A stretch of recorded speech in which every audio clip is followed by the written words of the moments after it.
Buenos días. Hoy voy a exponer sobre la segunda parte de la introducción a PU. En esta ocasión vamos a hablar de conceptos que vistes en clases como la responsabilidad única, que trata sobre que cada componente de la aplicación debe tener una única responsabilidad para ser reutilizados. También hablamos de POJO, que trata sobre que la clase es una clase que únicamente debe contener datos, y el Business Object o la lógica de negocio es la clase que únicamente tendrá las acciones.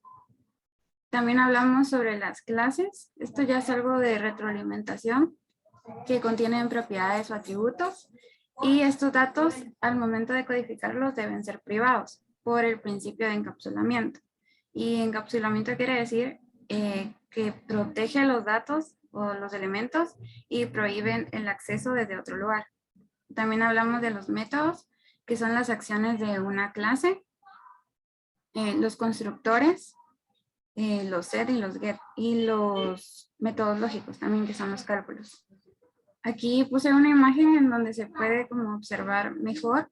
Por ejemplo, estos son los atributos privados, se podría decir, y estos serían los públicos. Entonces, el primer problema era calcular el área y el perímetro de un rectángulo.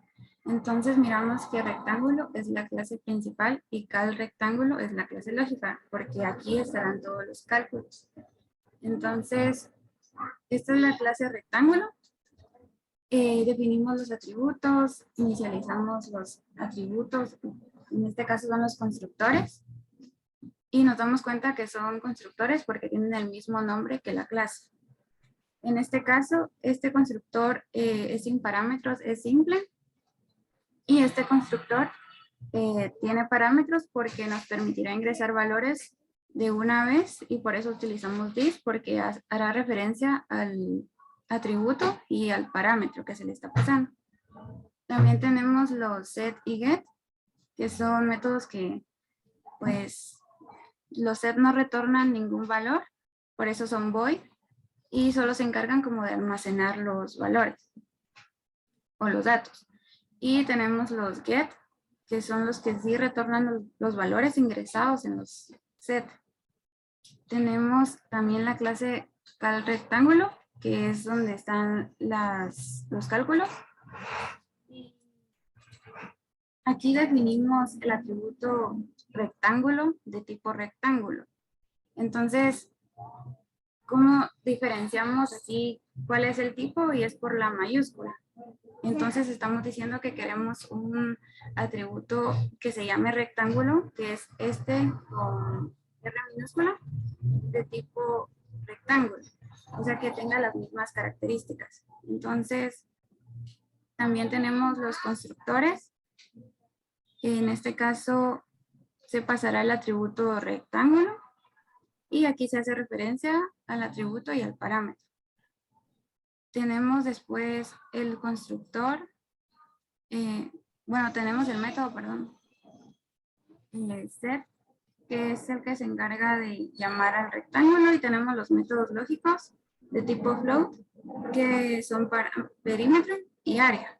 Entonces aquí, si nos damos cuenta, hacemos los cálculos, que sería, por ejemplo, el perímetro sería la base más la altura por 2. Y el get area, que se calcula como base por altura, y así es como la obtenemos. Entonces, aquí tenemos la demostración. Esta es la clase rectángulo. Entonces ingresamos el nombre del objeto, verificamos que no tiene datos en este momento, entonces agregamos los datos de forma pues manual. Entonces ingresamos la base, ingresamos la altura, y si nos damos cuenta ya aparecen los datos al momento de verificar. Ahora, si lo hacemos a través de este método que vimos que tiene parámetros, entonces tenemos que crear un objeto, una instancia, y ahí tenemos que sería tenemos que crear un objeto, ingresar de una vez el área la base y la altura. Y solo podemos consultar que nos dé la altura o la base y el perímetro. Entonces, si nos damos cuenta, pues aquí nos retorna el área y nos retorna el perímetro. El problema 2 es lo mismo, solo que es de un triángulo. Entonces, lo único que cambiaría aquí serían los atributos. En este caso, aquí utilizamos el lado A y el lado B, porque un triángulo tiene 3 lados, y la base y la altura. Y otra cosa que cambiaría sería la forma de calcular la base. Si nos podemos dar cuenta aquí. Entonces, creo que sería lo mismo. Entonces, esta es la demostración. Forma simple, sin parámetros. Ingresamos el nombre de un objeto, verificamos que no tenga datos, ingresamos el lado A, el lado B, la base y la altura, y al momento de verificar visualizamos los datos ingresados y creamos un objeto que se llame calculadora. En este caso yo le puse calculadora de triángulo, porque en la anterior yo le puse calculadora de rectángulo. Entonces, esto es para conocer el área del perímetro del triángulo. Entonces, ingresamos en la calculadora el nombre del objeto que queremos calcular y automáticamente, si consultamos, nos manda su área y su perímetro. Y este sería el constructor con parámetros. Aquí de una vez ingresamos los datos, ingresamos el nombre de la instancia. En este caso yo le puse queso. Ingresamos el lado A, el lado B, la base y la altura. Y visualizamos los datos ingresados. Entonces, son iguales los métodos que el anterior. Y aquí yo utilicé la misma calculadora que la anterior.